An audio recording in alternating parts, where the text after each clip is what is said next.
it's two-part. Part one, any closing advice for people who are just like starting out on their startup journey and just starting a company?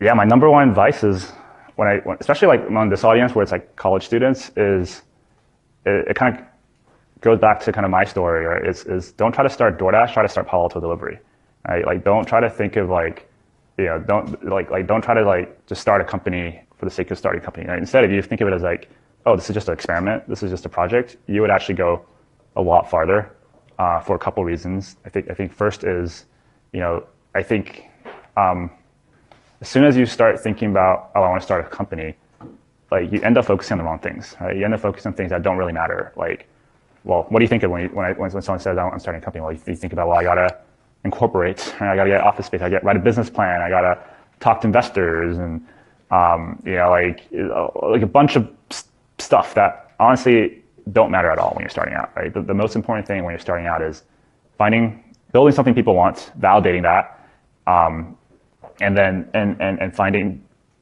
product market fit. Like that's it. It's not all the other stuff. It's not like raising money or anything. Like you don't want to be in a point where you're like 2 years down the road and it turns out like you were just working on something that was like a waste of